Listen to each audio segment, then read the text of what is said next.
ታላቁ የኢትዮጵያ ህዳሴ ግድብ በርካታ ኢኮኖሚያዊ፣ ማህበራዊና ፖለቲካዊ ጠቀሜታዎችን እያስገኘ መሆኑን በህዳሴ ግድቡ የአማራ ክልል ማስተባበሪያ ምክር ቤት ጽሕፈት ቤት ገለጸ። የአማራ ክልል ህዝብ በዚህ ዓመት ብቻ ለግድቡ ከ89 ሚሊዮን ብር በላይ ገንዘብ ማዋጣቱን ማስተባበሪያ ጽሕፈት ቤቱ ገልጿል። አማራ ሊቁ ዝርዝር አለው።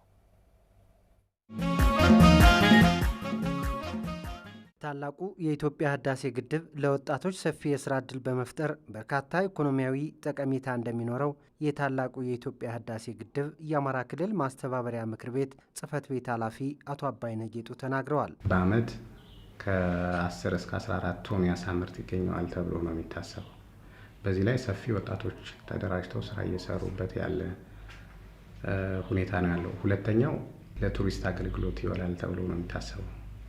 ይሄ ለቱሪስት አገልግሎት መዋሉ ደግሞ በኢኮኖሚው ደረጃ እንደ አንድ ግብዓት ያገለግላል ተብሎ ነው የሚታሰበው ማለት ነው። ሶስተኛ እዛ አካባቢ በጣም ሰፊ የሆነው የምቹ የእርሻ ቦታ አለ።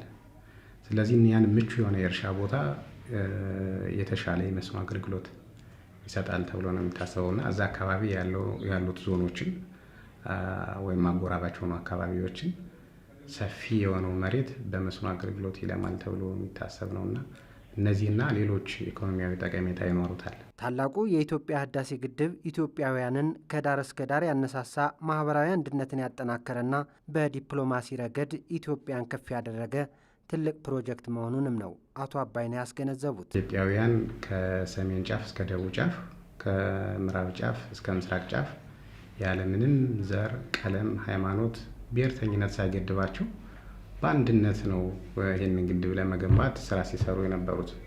ይሄ ደግሞ ማህበራዊ ትስስራችንን እንዲያጠናክር ትልቅ አስተዋጽኦ ነበረው። ይህን ግድብ እንገነባለን ተብሎ ሲነሳ ደግሞ በራስ አቅም፣ በራስ ጉልበት፣ በራስ እውቀት ስለነበረ እውነት ይችላሉ ወይ የሚል ፖለቲካ እንድምታ ነበረውና ይህንን ማሸነፍ መስበር የቻልንበት ከሰሜኑ ጦርነት ጋር ተያይዞ ወደ 13 ጊዜ ምክር ቤት እንድትቀርብ ተደርጓል።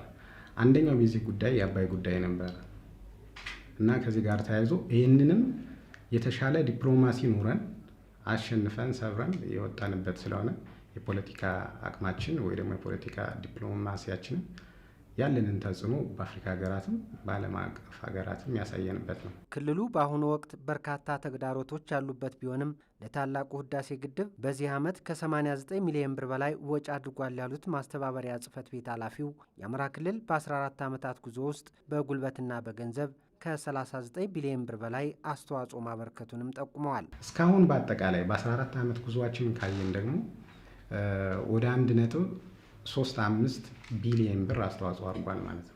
የአባይ ተፋሰስ መነሻ እንደመሆኑ የክልል በርካታ የአፈርና ውሃ ጥበቃ ስራዎች ይሰራሉ። እነዚህ የአፈርና ውሃ ጥበቃ ስራዎች በጉልበት ሲታዩ እስካሁን በመጣንበት ወደ 38 ቢሊዮን ብር የሚጠጋ የጉልበት አስተዋጽኦ አድርጓል ማለት ነው።